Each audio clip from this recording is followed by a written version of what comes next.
Hi, friends. Welcome to another episode of Soaring Through Chaos. And the reason we do this is because we are in the midst of total unpredictability, impermanence. Things that people talk about in Zen meditation are coming true every day. Like 2 days ago, I found out that I may have to go back to California to take care of a mini crisis in one of the things I'm doing. And who knew that? I mean, these things happen every day now. So, amid all this confusion, whether it's healthcare concerns, job concerns, unpredictability in terms of what's happening around the world, even in political leadership, there are people who help me, who have been role models for me in terms of bringing community together, in terms of really taking the path less taken. And one of them is MeiMei Fox. I got to know her online because of her writings. I think about 13 years ago when she wrote about meditation. And this is the first time we are actually seeing each other face to face.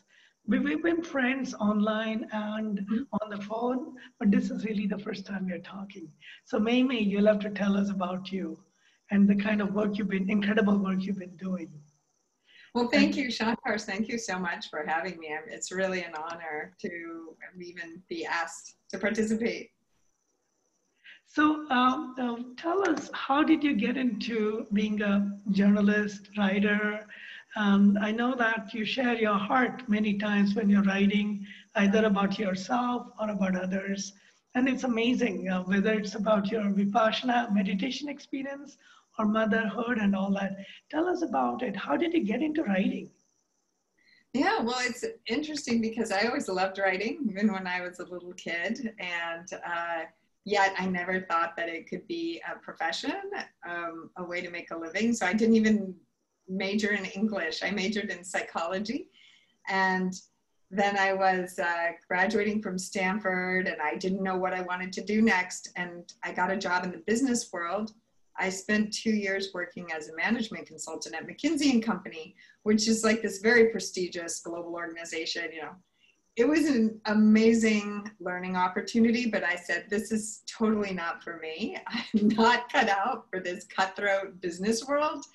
And the really key takeaway was that I had to be doing something that was driven by purpose. So it didn't matter that I was making a bunch of money and it was this glamorous job and they're flying me around the world and, you know, none of it mattered to me. It didn't feel like my soul was aligned with it. And I really realized then that I had to be doing something that had a positive impact on the world. And I had to be doing something that was purpose driven. But I didn't know what to do. So I was still really lost and confused. And then I had a friend who was a doctor, an MD, who wanted to write a book about supplements, like herbal supplements and stuff. And he asked me if I wanted to write it with him because he knew I liked to write.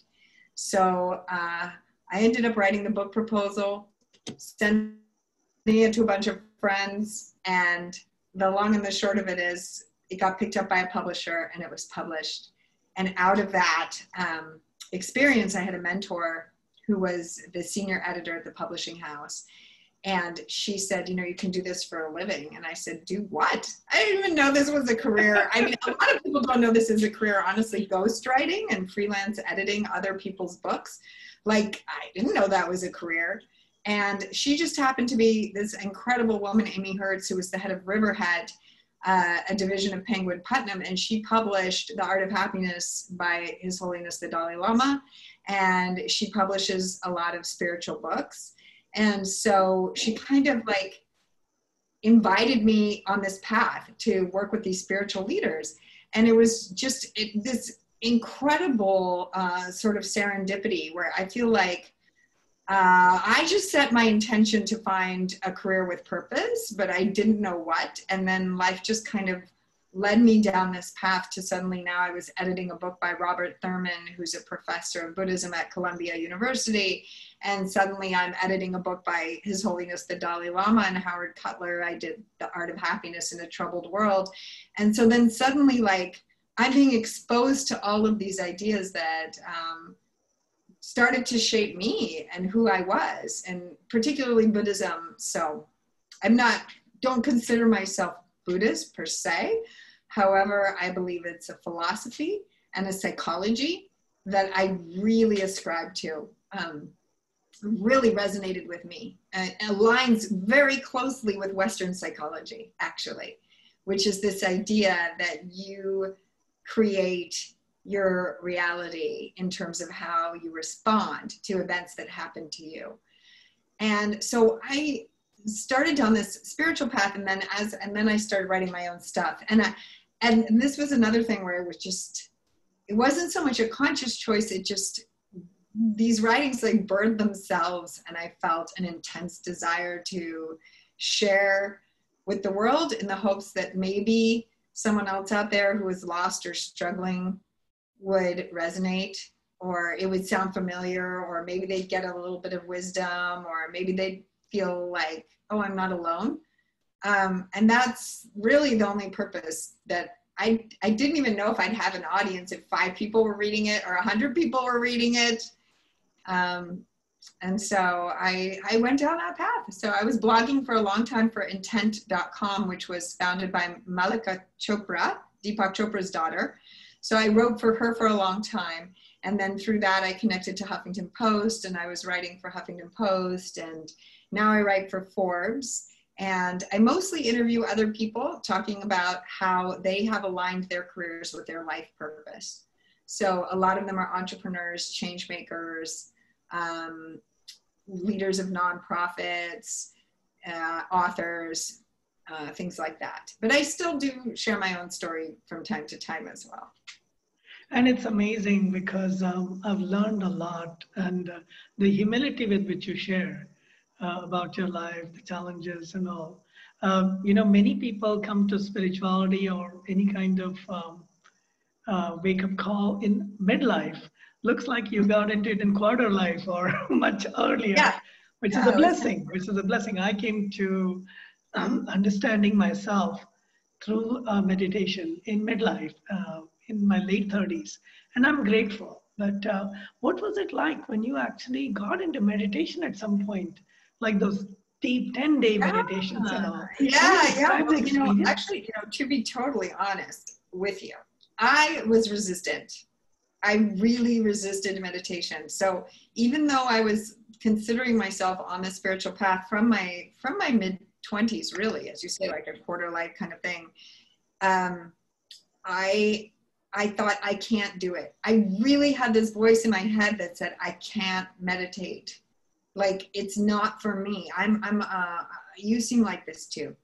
A very active and engaged person, who's always like go, go, go, and planning and projects and driven.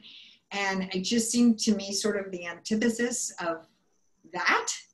Well, I could not have been more wrong. That was a total misconception, but that's what I thought at the time. And so I was really resistant to it. And I tried like a couple of, I don't even know, like afternoon meditation retreats at, some centers around the Bay Area. I was living in San Francisco at the time. And I just felt like there were ants in my pants. I couldn't stand it. I couldn't wait to get up out of my seat. And then, as you said, like a lot of people come to spirituality in midlife. I think a lot of people come to spirituality when they have a crisis in their life. True. Carl Jung says that, the psychologist Carl Jung too, he says, people don't choose this path. They're thrown into the fire, and that's how you sort of are birthed into a new awakening. So that's what happened to me. So basically when I was in my early 30s, even though I'd been studying spirituality, reading tons of books, doing yoga, which I love, as that's also been completely life-changing for me, yoga. I was doing all of that, but it was really when I got divorced. I was in my early 30s when I was divorced. I got divorced from my first husband. And at the same time, I had a crisis in my family of origin where my father was convicted of a crime. It was headline news in the local newspapers, and it was really devastating to my family. And so suddenly, like, my whole carefully constructed world just crumbled. And I was very lost, and I was probably depressed, but I kept going to yoga. And I started doing therapy, psychotherapy, but I just felt this need for something more. My therapist, luckily, was a Buddhist, and she suggested a Vipassana meditation retreat. So I was terrified. I mean, really terrified. I think it's one of the most challenging things I've done in my life, to get myself to go to that retreat. It was at a Goenka center, which I know you've done as well, where it's very strict, like 10 days, you do not talk, you don't move, you sit in your seat, you know. I call it jail time. All day, every day, you know. Almost. Okay, so I got there, and again, this experience, I was just miserable miserable my first day. I thought, I can't possibly survive this. I thought I'll just run away. And then I just forced myself to keep sitting. And it was, I call it like 10 years of therapy in 10 days. It's like, it was like 10 years of self-awareness in 10 days. And I think, you and I were talking a bit before about this, but it's like, for me, I felt like I kind of went through every emotion really intensely, and so once I got through the ants in my pants, like just the sheer, freaking out about having to sit still, then I kind of go into sadness, or I go into really intense memories. But what I found on about day 6 is peace. And I had never experienced that in my entire life. I was 32 years old, and that was the first time I had felt peaceful. And that's when I realized that, for all the pros of go, go, go, achieve, achieve, achieve, there's an equal benefit to stop. Yeah. So.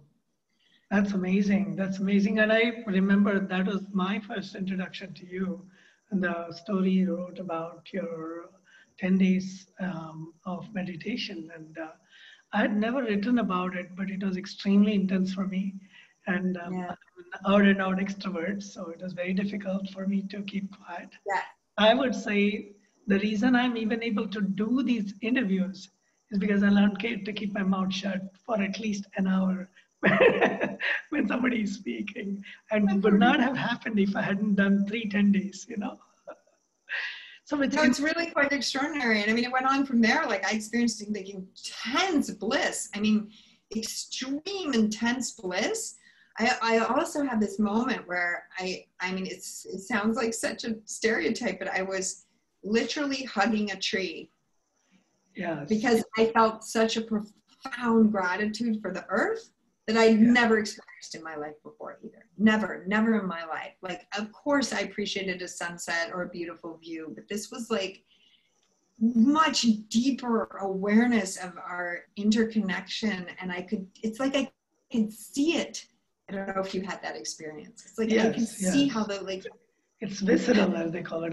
That's why I went and tried to study the neuroscience of all these things with people like Dr. Sepala and other common friends, with Dr. Jim Doty, the neuroscience of compassion, the neuroscience of happiness, Dr. Keltner, because being a very analytical kind of person, I wanted to get to the root of how does it really work.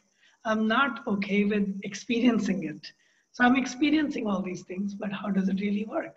And fortunately, Stanford and the Center for Compassion and Altruism, along with the Dalai Lama, founded by Dr. Jim Doty and the Dalai Lama.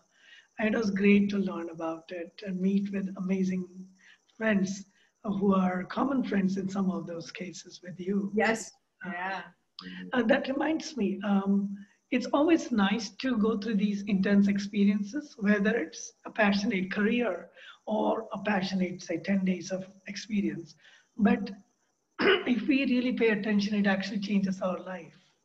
Oh, yes. So in what ways did your career, and separately, in what ways did your meditation, and you've done multiple meditations in different centers as well, in what ways has it changed your life? I think it really, it opened me to be more compassionate. I don't think I was a super selfish person before, but it just made my focus more explicitly about other people and connecting to other people. And it also gave me an underlying sense of peace that I mean, it's been invaluable to me, because what we're going through right now in the world, I mean, we're in crisis, and I'm always tapping into that. I mean, every day I'm tapping into that peace that I found on day 6 of my first Vipassana retreat that I'd never found before. And it's like a kind of, it's almost like a faith, but as opposed to being in God or a specific entity or a specific religion or something, it's just more of a faith that things are good, and everything is going to be okay. Whatever, change is inevitable, change is constant, impermanence is the one thing that we can absolutely count on. But everything is going to be okay. It's really,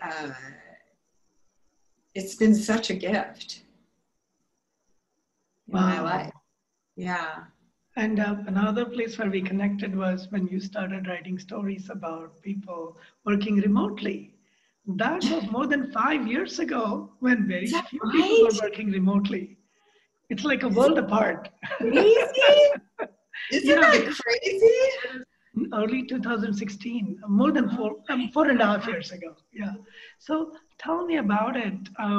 You and your family also started working remotely, right? And I started doing that too, initially in the high-tech industry, and later, or rather, working from different regions of the world in my case. Yeah. Different parts of India and all. What has been that nomadic experience like? Nomadic career? Yeah, I mean, for me, I just thrive in it, and I love it, so that's why I wanted to write about it so many years ago. It's like, I wanted to say, hey, people, you don't have to be tied to one place. There's this freedom. And like literally in my career, I mean, pretty much my entire career, I've been writing and working from home and working my own schedule. And I've lived in, I've traveled the world several times. I've lived in Costa Rica. I've lived in France. We live in Honolulu, Hawaii now. And I just think that we always benefit as humans from challenging ourselves and going to a new place and experiencing life in a little bit different way, that inevitably it opens our eyes and our hearts. And so I think that there's real value in that. The world we live in now, unfortunately, it's not so much that. It's a lot of working remotely, but from home without the ability to travel, right? But even that, I think I've spoken with a lot of people who I've been writing about and friends. And I think one of as I call it, the COVID silver linings, I think there's COVID silver linings.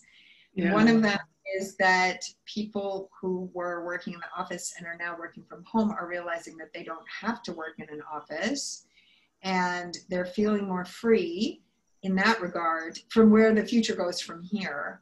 And they're spending so much more time with their families. I mean, that's one of the things that I love about it too. I don't know if you find that, but I spend so much time with my family, so much more.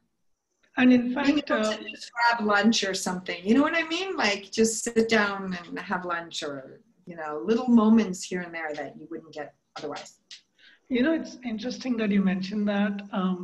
I have been working remotely or in different places for the last more than 4 years now, from September of 2016. But what's interesting is that I did it out of choice at that time.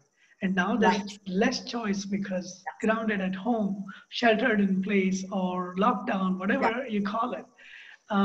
So fortunately, I see this as meditation time. Okay, so these are the boundaries of my meditation area. I love it. Not easy, never easy. It reminds me of those 10 days of sitting in one place. But I'm like, this is so much freer than just sitting in one place. Okay, I can go around the house. I can go around the neighborhood. Yeah. So, but I know you have 2 young children too. Yes. How has your family adapted to this new life that has been presented to us, willingly or unwillingly, that we are in the midst of this pandemic. How has your Yeah, life adapted? How has life changed for you? I mean, it's changed radically because, you know, we did move with the children. We continued this kind of digital nomad lifestyle. My husband and I because he's a writer and also works from home, we were able to move to Hawaii when the children were young to be closer to my family. And then when they were 3 years old, we decided to move to Paris, France, for a few years so that they could learn French. And we also just wanted to live overseas and have an overseas experience. And we kind of agreed that that's where we wanted to go. And it was marvelous. We were absolutely loving it. And then the lockdown started, and suddenly it went from being like really just paradise. We were so happy we're, you know, out at museums and experiencing the culture, to, oh, you're going to be shut in your small apartment with twin 5-year-old boys. You know, it's not sustainable. So it really, we were totally called to come back to Hawaii and be in nature. So that was one big change. We moved back to Hawaii. We'd spent 2 years in Paris, and it was wonderful. So no regrets there. But we needed to be outdoors, and we needed to be where we had family support, because now the kids have been home full time, and remote learning, it doesn't really work that well for 5-year-olds. So. That's true. That's true. And Yeah. at least in some cases, we have good internet connectivity. There are children with little or no good internet connectivity. So for them, school is out or practically non-existent. I know. But you said there is a silver lining to this whole Yes. thing. In what ways? I mean, do you think, this is a common question I ask everyone. Yeah. Do you feel we're going to go back to the old normal? And if No, not, in what way is life going to change? Yeah, I mean, I don't think it's possible. You know, I really don't. I think we're at a point of no return here. And my hope, my sincere hope is that it is a benefit, that one of the COVID silver linings will be this experience is teaching all of us, as I said, to slow down, right? It's teaching all of us to slow down. It's teaching all of us we don't need that same level of busyness and running around and, you know, being away from our families or being out at, you know, various events all the time. That it is bringing us into what you declared is like a meditative space. It's kind of bringing everybody into a meditative space where you just have to turn inward, slow down, and focus on what you're grateful for. So I sincerely hope that will have a lasting impact on people. And I also think that it is really painful, but also amazing to see the whole world going through this experience together. I mean, I don't know, I'm sure you've had that experience. You're living in India, you have friends in the United States. Like, you know, we were living in France. My brother was on the East Coast of the US, and my mom and dad were in Hawaii. And we were doing FaceTime calls where we're all having the same experience. Yeah. So I think there's something really beautiful there. If we can tap into that, really seeing our connectivity again, as I described, seeing it in the Vipassana, like to see our connectivity, to see that we are all, you know, on this little spaceship called planet Earth, like zooming through space together. A common humanity or common living sphere. But you know, interestingly, when the pandemic really struck, I was initially in Korea when I first saw it, everybody in a mask. I was passing through South Korea, Seoul. So I said, just go to California as soon as possible because I can barely speak Korean. So in San Francisco, still the country was in denial and we didn't know. There were very few cases and they too were all questionable. But somebody told me that California is going to lockdown. So I went to Mexico. Because in those days, if you remember, it was rumored or it was believed that it would only hit the cold countries. Yes, It's a cold virus. So, hey, Mexico is warm, you know. And I went there for 3 weeks, thinking, okay, after 3 weeks, things will settle down, I'll come back. There's no Okay. coming back. No. California went into shelter in place. India went into full lockdown. And then it dawned upon me I had to live there for an indefinite period of time. At that time, my family was on 4 different continents. Daughter Wow. in Europe, son in Africa, and with the Peace Corps. Wow. And Oh, same you with have us wife beat in then. India. Yeah. So WhatsApp became a common medium of Yeah. connecting. Yeah, the shared experience. The same storm, but in different boats, in different regions of the Yeah. world. Yeah. I don't But know. so much has changed. From Mexico, at some point I came back to India, and now we are in 2 different continents. The kids are in Okay. America, and we are in India right now. Um, the world is changing for sure, and the fear that a lot of people are experiencing, the anxiety, what it's going to look like, the anxiety of will we get the jobs back or not? Like the travel industry has been hit really hard. Cruises Yes. and all that may not come back for a long time. Do you have any suggestions for people going through real challenges and the anxiety surrounding the fear of potential challenges? Like right now, I have to go back to California because something happened and I have to go back to fix it. And I don't even know when and how long, but that's something you have to face. So, Wow. but it can cause a lot of anxiety. Do you have any suggestions on how people can find their grounding, or how do you find your grounding? Yeah, yeah. I mean, I'm so lucky. So, I can't pretend to really put myself in the shoes. There are people who, we have friends here in Hawaii who haven't worked since March because it's such a tourism-driven economy. And so there are people under really serious financial strain. And of course, many people who've lost loved ones to this disease. So there's a lot of suffering and pain right now. I don't want to belittle that or make it sound like that's not significant. I think my lessons from Vipassana are so valuable. One of the mantras I remember from the Goenka Center is accept things as they are. I think that a lot of our fear and anxiety comes from a place of a desire to change reality. And once you accept that you can't change the external reality, the only thing that you can change is yourself and your own reactions to the world. That was like such a fundamental message for me at the Goenka Center, and it's played out at every phase of my life when I've struggled with difficulty, is to come back to that. Just accept things as they are and don't rail against, don't add that. You're gonna have pressures that you have to deal with, and you may be having terrible financial pressures or health issues, but adding on top of it the psychological stress of kind of trying to push it away.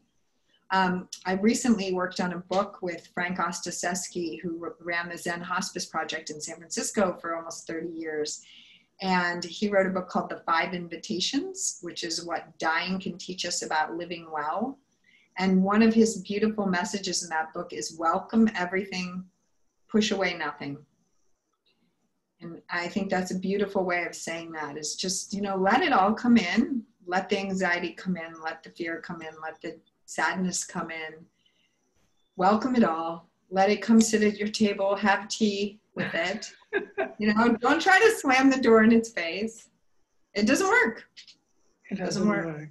It doesn't work, and then at some point you realize like that there is a basic ground under all of that you can always find when you tap into your breath, when you just slow down. And there's certainly a million ways to practice meditation in this day and age. I mean, that's a really great blessing of this era too, right? I mean, there's like online meditations and apps and all that. There's all kinds of free stuff out there. So, there's lots of help that you can find. This show that you're doing, Well, listening to. It's literally sharing because when I was in Mexico, the Yeah. woman who used to cook for me, she had COVID symptoms, and it went to bronchitis, almost pneumonia. So I had to tell her, Rosario, you'll have to go home. And she cannot work from home. She's physically cooking, right? So guess what? Right. First thing I had to tell her, I'll take care of your money. Don't worry. I'll pay you the whole amount. Second thing, I had to learn cooking. Learn cooking. First, first time in my life, I started loving to cook because there was no choice. It's like Yeah. sitting in meditation. So it was like cooking meditation. I learned not only basic Indian cooking, but also Mexican cooking, and Oh, then how fabulous. like what do you call it, fusion cooking, Ah, making Indian food out of Mexican vegetables. And now I'm trying to do the other way around in India. ooh, I love that. Well, there was no choice. So what do you do? So Exactly. yeah, but That's you an learn to example where innovate. you could have railed against that and fought it and been all Oh, distressed and upset. Or you say yeah, like, okay, I accept things as they are. Now I'm gonna yeah. learn how to cook. And Right? because I was missing my friends, that's when I started talking to them on Zoom and Yeah. WhatsApp. And then that became a daily feature. And during one of those times when I was feeling very lonely, I had a dream that there are so many lonely people right now around the world. Yes. And they want to hear stories not of excitement alone, not of pleasure and joyful, because we cannot party easily right now. But there is No. another party that's going on where we can understand each other, understand our joys and sorrows and the suffering, and come out of it maybe sharing, as they call it, story meditation, listening to each other. And honestly, I've become a much better listener. I should talk more than 80% of the time. And I'm so grateful I'm getting this opportunity to listen, which reminds me, tell us more. What else do you have to tell us about your life, about your journey? Oh, you're so sweet to ask. But well, that's it. So you got through my first Vipassana meditation, and then I had years of struggling. I blogged about it extensively. I wrote many an article about kind of these rocky years that I had when I was single in my 30s, and really trying to build a solid foundation. This, sometimes I find myself spouting this stuff. It sounds so hippie. But I had to learn to love myself. That was kind of like my fundamental lesson of my 30s, was that, as RuPaul says, how the hell can you love somebody else when you don't love yourself? You have to love yourself. And so I think like there was a lot of underlying insecurity and stuff. And then coming to this place of really true self-acceptance. And meditation was a critical part of that. So was yoga for me. Yoga was a critical part of that journey for me. I can't recommend yoga highly enough to people too. It's another thing that you can do for free online right now from your home, no excuses. And I ended up being a yoga teacher in my late 30s. I went all the way to yoga teacher training and teaching it because I felt like it was a way to align my body, my soul, and kind of, use the body to move the spirit. That's how I look at it. That's what it is for me. The breath and the body, to move the spirit and find, again, calm, peace, groundedness, focus through the body, which I had never really connected to prior to my 30s. So I do have another question for you. Yes. You started off your career in what would be considered like Stanford and psychology, McKinsey, all the big labels, right? The brands. And then at some point, go on the self-exploration and then start writing about spiritual work from around the world, and then kind of like ghostwriting and columns, blogging, and now back to again some amount of careers, some amount of jobs, remote work, and so on. So you've worked in Forbes. Again, some of these are icons of capitalism, or Yeah. free enterprise and how to make money and be successful. And the others are about letting go, hippie, as you said, just let it go. So you struggle between these completely different worlds in many ways, or the Mm, audiences can be very distinctly different. In the Bay Area, in San Francisco, we see both, yes, yeah. but Yeah. still, there are people who are like diehard hippies and like I'm wearing a Hawaiian shirt because you're in Hawaii. And there are others like hang loose, and there are others like get the job done, startup Right. after startup. And I was in the startup world myself. How do you navigate through all these different careers?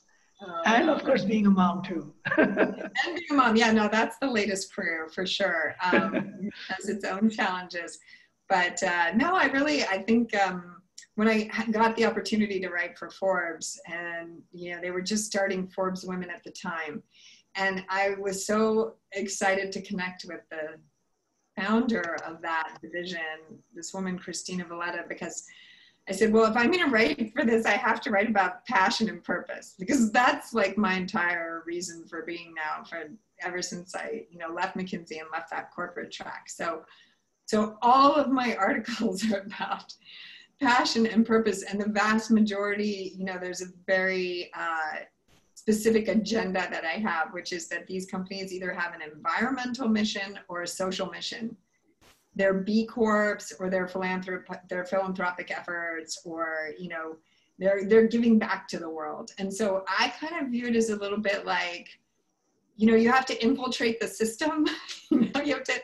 Sometimes you have to change it from the inside, and be part of the system to help it change. So it's my hope that it's like, okay, these are entrepreneurs and their companies, and yes, they are about making money, but they all have a mission and a purpose and are giving back to the world. So, and as you said, I found a lot of that in Silicon Valley, this kind of like this Wisdom 2.0 conference. Did you ever go to that? Oh, yeah. Soaring is a good friend. And I talked to his Soaring mom and yeah. his mother and more. I interviewed her. She's a yoga teacher, amazing, amazing lady. She became a yoga teacher in hardcore Texas, and way back in the 70s, I think. The 70s, that's extraordinary. Yeah, extraordinary. I mean, again, we see so many confluences between the world of technology, the world of self-awareness, the world of contributing in different ways. New York has a big tradition too. Oh, yes, and absolutely. I'm a part of a group that started in New York on ecstatic dance and 5 rhythms movement. Oh, I love that stuff too. I've done a bunch of that too. Hawaii has a big one too, the Big Island and all that. So because I couldn't sit quiet for a few hours, I picked up movement and dance healing too. Yeah. So I kind of go between the two now. Oh, I love that. Yeah, no, it's true. Well, first of all, I'm so grateful, MeiMei, that you gave us your time to tell your stories. And I'm grateful to all those who are listening because we are all learning with each other, from each other. There's no expert in how to deal with the pandemic. There's no expert in life, in my opinion. We're all students. And fortunately, many of the so-called gurus also have the humility to say that we're all learning all the time. Whether it's in Silicon Valley or in the world of spirituality, there's a lot of people who understand that we're all students of life, right? So again, thank you. And to anybody out there, I'm constantly learning from you. So if you have any stories to tell, please tell. Come forward. And I'm not going to put you on a corner and ask you for those gory details, but whatever you want to share, because we can all learn from each other. And MeiMei, is there anything else you want to say? And I'm so grateful you joined us. No, I really appreciate you having me. Thank you, Shankar. It was a delight. Yeah. And please stay in touch. Yes, absolutely. It's time to say aloha from Hawaii and namaste from India. Namaste. Thank you, Shankar. Bye. Opa.